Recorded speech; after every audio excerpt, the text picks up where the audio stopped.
You know what? Do you know what my favorite nation is? What? Guess. If you had to guess, what would it be? Raider Nation? Nope.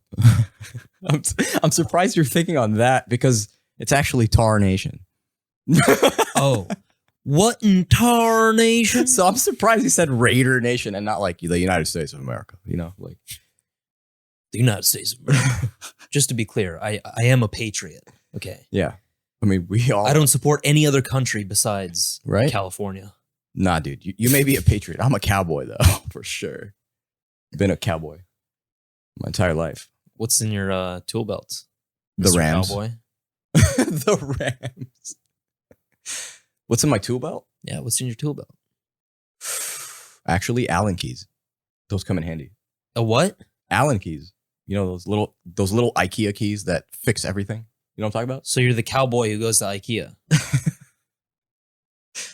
Yes, because We're assuming you're a cowboy back in like the 1800s. yeah. Well, I'm a cowboy from LA. That's what it is. No. Just doesn't make sense, right? None of this makes sense right now, No, it doesn't. but I'm enjoying it. And yeah, I'm sure they're enjoying it too. Right, guys? They said yes. Yeah, I heard it. Anyway, what is on my mind today, actually, Oh, Jesus. is- What do we have today? I'm going to show this to you. It's another one of my Post-it notes, my very famous Post-it notes. Okay? But I wrote a question this time, Mhm. and I want you to actually think about it. And this would probably go out to men, obviously, because when I read the question, it will make sense. Now, do you want your woman to relate to your war stories? Do you want your woman to relate to your war stories? Yeah. Would you want your woman to relate to your war stories? Is that a good or bad thing? What do you mean by that, though? So, I mean, look, men and women, we go through different things for the most part, and it's because of who we are. Mm-hmm. Now, with the rising issue of mental health, men are always kind of just, we'll leave that to last, you know. Let's fix the women first. And that essentially makes sense because we are supposed to be the rock of everything. We're And we need to disposable. ensure, we need to ensure that, you know, everyone's fine before we get taken care of. Sure. Correct? That's for the most part, that's how it's been played out. And that's how it is, and that's how it should be. But think about it. So when we go through the deepest, darkest depths of hell and we climb out of it, we call that an experience, right? Mm-hmm. We can call it a war story. Okay. We can call it, you know, finding the light, whatever we want to call it. The more women I have talked to, the more I'm like, dude, there's a huge, clear difference between a man and a woman. No. Okay. And it Of comes course. down to my experiences, even, right? I'm a lot safer walking down the street than a woman is. Therefore, it's second nature to me to just walk down alleys and No go doubt. places and do things, right? Mm-hmm. Set up deals. Sometimes what I perceive as a very shady atmosphere she might miss it. You know what I mean? That's just how it's played out. And for me, I'm like, you know what? I've been thinking, and it's kind of like, this comes on when you start looking for someone to be with or someone for yourself, right? You Mhm. start to ask yourself questions. How is this person going to benefit me in my life? Or how is this person going to fit in my life? And when you sit there and start to think about your experiences, because that's who you are today, then is the woman supposed to be equivalent to a man in the sense that she has to have had very similar experiences for her to be herself today? And therefore we make sense to be together? Which begs the question, which was, can a woman Can a relate to woman- her man's war stories? yes. I think she can up to a certain point. Yeah. But then you reach this, what? You reach this point where gender differences do matter. Where the woman is not a man, she doesn't understand what the experience of a man is like. and the man is not a woman, he doesn't understand what the experience of a woman is like. Mhm. So there's always going to be this gap of, let's say, miscommunication. And if two people are in a relationship and they have successfully navigated that gap, it is precisely through communication that they do that. Mm-hmm. That's like, yeah. And I can see that because, like, for example, the understanding. So, like, for example, if we want to receive something from a woman, Mhm. and 1 second, someone's at the door, dude. This is not even a Yeah. problem for us. I don't Yeah, think it'll it's even never a think about it. problem. But hold on, give me a second, guys. Okay, As sorry you were about that, saying guys. before we were But yeah. rudely interrupted. Yes. So what I was saying was, when it comes to the understanding of how, like, okay, let's just share a piece of information real quick. Like, I like my screwdrivers on the top drawer because of my height. I like to just kind of, that's just where my arms sit. So I'd like to grab it there. I don't want it on the lower shelf. Mhm. Right. And there's a reason why I put my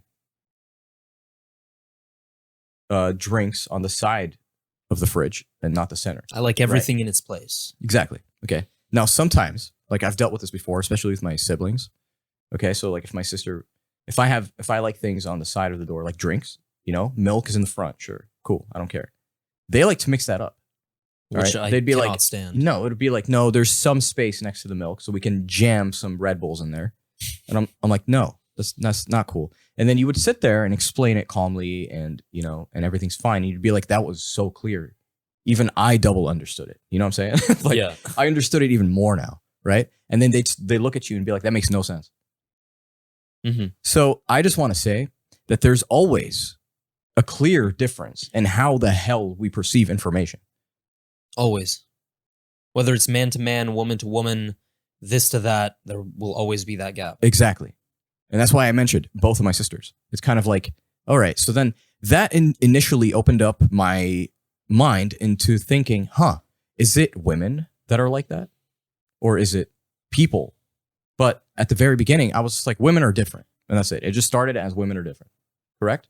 Mhm. Okay. Move along a couple years, more experiences, met more people, more guys, and went through more things. What do you know? Men and women typically do the same thing as well. Sometimes, Sure. when it comes to that, the understanding is completely off. So now I started to realize that, like you said, man to man can be different. Mhm. Woman to man can be different. Woman to woman can be different too. So it's like we start to realize that men and women are different, but we as a whole, humanity, are even more different. I think this is the crux of the Yeah. issue here. The best way I found it to be described is men and women are different, yes. The idea that we are just equal on all levels is completely false, but we are complementary. We So are if complementary. you take a look at the yin yang symbol, you have the black part of the yin, the black part of the symbol The with larger, a yeah. little bit of the other White. side in it, Yeah. and then vice versa, Yeah. because it all blends together. That's so true. the feminine with the masculine, that's just how it goes. Yeah. So I think we skip over that and we don't think of it as complementary. We think of it as one and one rather than one whole thing. Or Right. against each Yes. other. Yeah. Because it can be one and one. That just means it's negative. Get out. Right. Mhm. But the question again, I think it just came from a place of, and the question was, Can a woman and should a woman relate and I be think able to? Can is better. I think, yeah. Can a woman relate to a man's like dark experiences? I don't know. I feel like that and the reason why I bring that up to even begin with is because it's already tough enough for men to talk about their feelings or emotions or whatever. Reason being is because we don't generate an emotion quickly, right? It kind of generates over time. You got to process the thought. Okay. And you go through a rush of emotions and then you sit on one. Mhm. That's usually kind of how it happens. And by the time it's irrelevant, that's when you go through it for the most part, right? Now, what everyone claims, including women, they tell us, Mm-hmm. you need to talk to us. You need to do more. You need to find a therapist. You need to talk this through. You're right. This is unhealthy. This comes at the cost of your mental. So stop, Yeah, it's like the tagline everyone throws out. And it's like, well. But here's the thing. Most days I feel fine. You get me? Exactly. Here's the thing people don't understand. Women they tend to be more emotional about things. Yes. Okay. If that's controversial to you, I don't know what the fuck I'm going to tell you. Like, that is just a fact. Men, in general, are more logical about things. So when we approach a problem and when we deal with emotions, women like to discuss and talk about their emotions in relation to the problem. Men, since they're very logical, like to solve the problem. And in order to solve the problem, you can't be in a whirlwind of emotion and caught up in your own bullshit, right? Yeah. So that's why we don't really want to deal with the whole like, go see your therapist. It doesn't help us. It doesn't. In general, it does not help us. Yeah.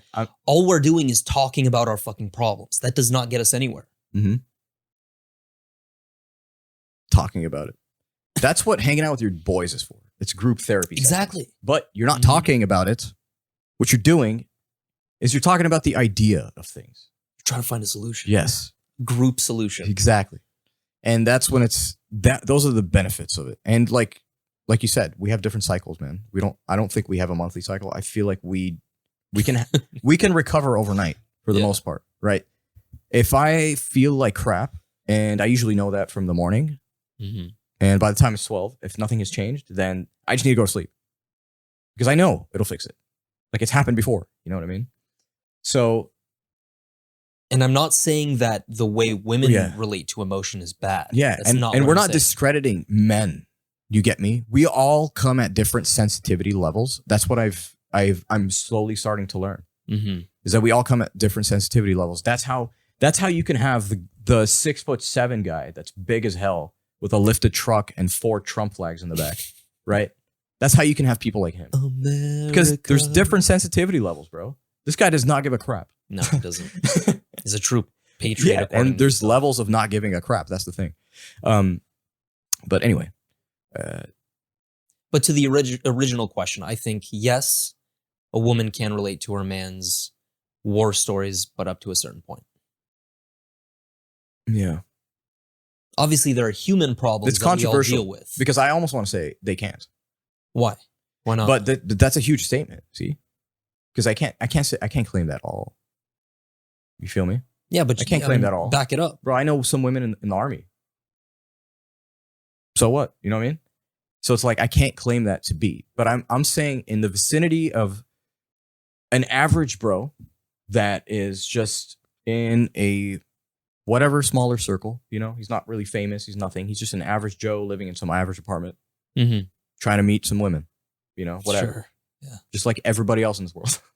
Just an average so man. Like, yeah. So you're gonna relate. You're gonna say all women in that sense. It's not. He doesn't really mean all women across the globe. That's why we say in general. Yeah, in general, exactly. I don't know. I feel like there's something about us being more logical expires our brain quicker. I feel like. What do you mean? I don't quite get it. So think of an electronic. Just think like me for a second. If we open up a computer, there's a bunch of hardware in it, right? Yeah. Okay. One of them is the brain. Mm-hmm. Now, as we know, the brain works a lot. And if, biologically speaking, the male is more logical, meaning he uses his head more. Mm-hmm. And the woman is more emotional, meaning she uses her soul and heart more. Those are the two things that are being used. So that means women use the heart more. The man uses the brain more. Now, over time, when you keep processing so much, and it starts to overheat, after 80 years, that computer's done, bro. Yeah, you're too narrow-minded. You're focused on one skill. But when you combine logic with emotion, with intuition, that's where you're really powerful. Yeah. And I don't see in this. It's like I'm not acting like I don't know what I'm talking about. Mm-hmm. I do, and I want to get to somewhere else, and that's because that's the whole point. I wanted you to say those 3 basic pillars, which are balance. Fucking balance. Who knew? Honestly, I did not Balance. expect you to say that. That's the funny thing. Balance. You say it time and time again, and I keep forgetting. What is that? You see what I mean? So, see that whole conversation we just had? We just had, wow, dude, they're emotional. They're logical. Men don't know shit about intuition. Yeah. You know? And women don't know shit about logic, bro. Don't tell me to turn right when it's left. Anyway. The point is balance. Like, yeah, it's balance. Come on. So it's like, dude, the whole point, I think, is that an experience is an experience. No one should, why does it even matter if we need to relate? if you're in a relationship, it matters. I would say that's the foundation of your relationship. But why? Because you have to communicate that gap. Yes. You have to lessen the gap. Yes, but if you're just, no, man, it doesn't have to be every experience. Not every I don't experience, think. no.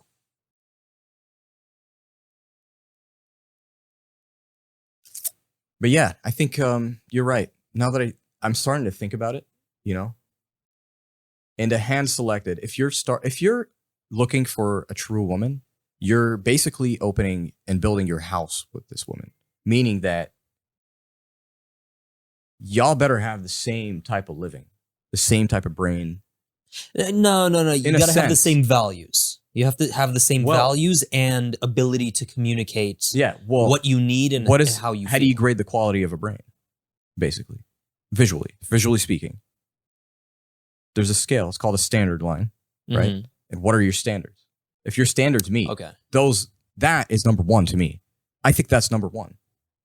Okay? It's got to be. Because like I've seen some relationships where it's just like one is ultra hygienic and the other one is not. And then one is complaining 24/7. Can't walk out of the bathroom with shit on your ass. You get me? Yeah. So it's like, what kind of, you're the other half of me, dude. What? No. Mhm. So it's a funny world. But the point is the gap. Okay. Not the store, the gap. You've got to lessen that gap if you want a healthy relationship that goes on for an extended period of time. That's mandatory. Yeah, you need to lessen the gap. Y'all need to be on board more. Yeah. Did you have another topic you wanted to speak on? Because I do have one. Not really, but yeah, go ahead. It's a very interesting one, actually. So, this is something that has been circulating social media as of recent, but the title of this article from the BBC is Fertility Rate, Jaw-Dropping Global Crash in Children Being Born. Yikes. Did you know about this? No. So let's start off with a definition, okay? What is the fertility rate? Fertility? Oh, so that means babies being born. I mean, yeah. It's the average number of children a woman gives birth to. Yeah. So it singles down on a focused woman and how many children she has on average. Okay. So in 1950, women were having an average of 4.7 children in their lifetime. It's quite a good number. That's a decent amount of children. That's large good families by the time they're like in their 40s. Yeah. So researchers at the University of Washington's Institute for Health Metrics and Evaluation showed the global fertility rate nearly halved to 2.4 in 2017. Wow. So we went from 4.7 To 2.4. to 2.4. And their study, published in The Lancet, projects it will fall below 1.7 by 2100. Depopulation. Yeah. Some form of depopulation's happening. And this is interesting because a lot of the billionaires who speak about global problems, they always talk about overpopulation. We have too many people. We don't have enough resources. That's the big problem that we're facing. But one billionaire who is actually logical about what he does, and I don't think has a vested interest, is Elon Musk. And what he says is that actually the opposite problem is really at the heart of what we need to focus on, which is not enough people in the world. So And then he also like he put some stuff on Twitter that I saw. He says U.S. birth rate has been below the minimum of sustainable levels for about 50 years. Mm-hmm. And he also says, contrary to what many think, the richer somebody is, the fewer kids they have. Elon just says he's the rare exception because I do think he has a few kids, but most people that he knows only have one child or none at all. So it's like, why do you think that would be the case? If you have more money, if you're wealthier, why would you tend to have less children? Because you're selfish. That's a good answer. You pretend to be the victim and act like you've seen it all and saw poverty and you're here now. So why bring children into this evil world where they're going to suffer? That's part of it. Right. Another argument is that the more educated women get, the less children they have because they're able to make a decision about their own survival. And I can see that. I can see how that's controversial. Because why do why do women in third world countries have large families? Well, here's what's crazy. Okay, like as a Middle Eastern person, having basically my entire family from there, right? Our traditions are a little bit different. Okay, so I've seen it all. Until this day, it's still the same. That's what's crazy to me. Yeah. Is you're allowed to get educated nowadays, okay? But back then, and but when I say back then, I'm talking about like, let's just say less than 10 years ago. Just go back less than 10 years ago, even, when women still couldn't drive in like Saudi, even. That's crazy. But all they did as families was the men get sent to school or the army or work. And the women learned how to be housewives. And they would sit around and wait and dream of their man to come and rescue them. Basically. Okay? I'm sick of my parents and I'm repressed and I'm done with this crap. Please come and save me. Men come and enter the house and they say hi to the parents and whatever. Obviously, it's very accustomed and it's more classy than how I just described it. Sure. But it's like, do you see how that is? They're not even given the opportunity. And for the most part, so I even had like some relatives of mine where it's like they want to go to school. No, it's not necessary. You should probably just get married and have kids. Yeah. That's your schooling, is to educate them. Well, you're not really educated. Yes, she is. She went to high school. What? Yeah, it's a great point because it's a roadblock that culture and other nations just have automatically. See, I don't have a problem with that if it's guaranteed that middle school through high school is like the elite years, bro. It's going to set you up for the rest of your life. But that's not the case. No, it's not the case. It's not the case. Yeah, but my point is like, women, you see how that is? Yeah. Even in today, like that has just been changing today.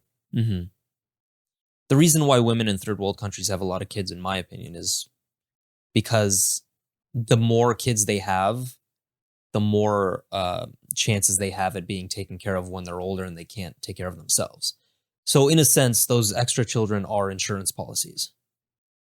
It's a messed up way to view it, but in reality, that's what they it are. is. Look, listen, the biggest, most responsible thing you can ever do in your entire life is to have a child. Okay?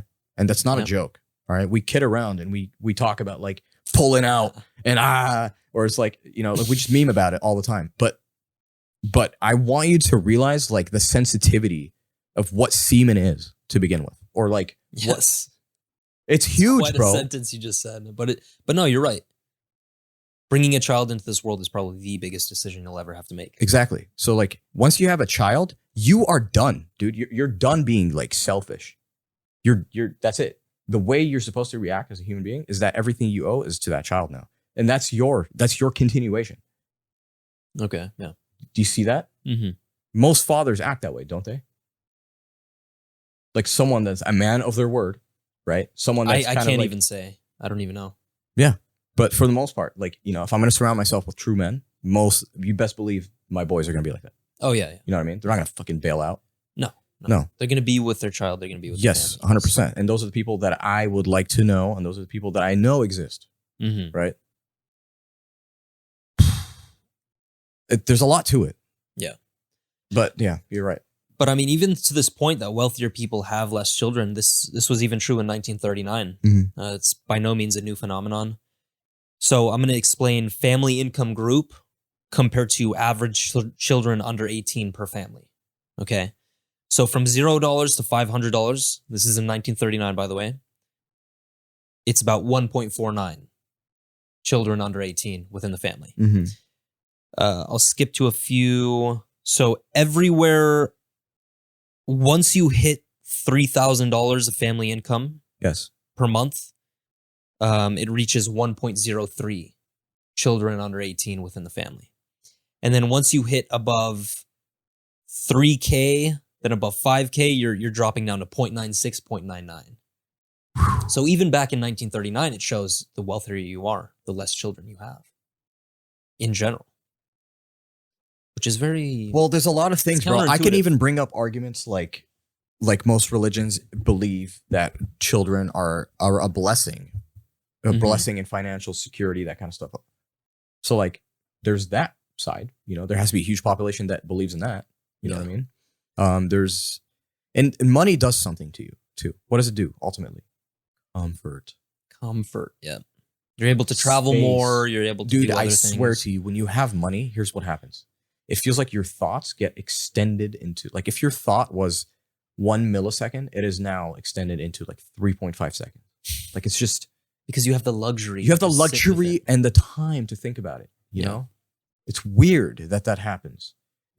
But as you become tighter in security, right, and your comfort's out the window, you have the less comfortable your thoughts are, the less comfortable the rate of speed they are at, and everything. So if you feel like shivering, it's because you are. Your brain is shivering from thoughts, bro. God. And just as a last piece to this whole overpopulation thing, why is underpopulation a problem? A lot of people might think it's great for the environment, less people, less use of carbon footprint, all that other bullshit. But actually, the reason based off of what I've seen is the inverted age structure. So you have more older people than young, and all of that funnels down into certain consequences that society has to deal with.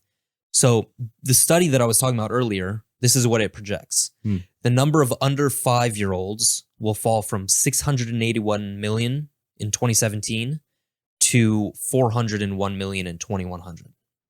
While the number of people above 80 will soar from 141 million in 2017 to 866 million in 2100.